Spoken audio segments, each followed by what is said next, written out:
खैरमोडे साहेब, बघा बघा, बुधवार नाका ते मोळाचा ओढा रस्त्याची काय अवस्था झाली आहे. खरं तर तुम्ही सुट्टीवर गेलाय, मात्र या ठिकाणचे खड्डे पण म्हणतायत साहेब आम्हाला कायमची सुट्टी कधी मिळणार. खरं तर या ठिकाणी तुम्ही जर बघितलं तर मोळाचा ओढा ते बुधवार नाका या रस्त्याची दयनीय अवस्था झाल्यामुळे या ठिकाणावरून प्रवास करणाऱ्या वाहनधारकांमध्ये संतापाची लाट पसरली आहे. मात्र हे सगळं होत असताना स्थानिक लोकप्रतिनिधी असतील किंवा स्थानिक प्रशासन असेल याकडे लक्ष देताना दिसत नाही आहे. त्यामुळे लोकांमध्ये तीव्र नाराजी पसरली आहे.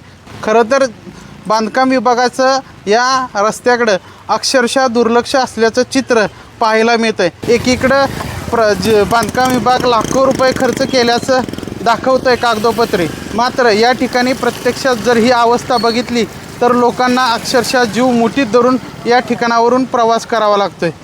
हे सगळं होत असताना नेमकं या सगळ्या यंत्रणांवर लक्ष ठेवणारं जिल्हा प्रशासन नेमकं करतं आहे काय, हा प्रश्न या ठिकाणी या निमित्तानं पुढे येतो आहे.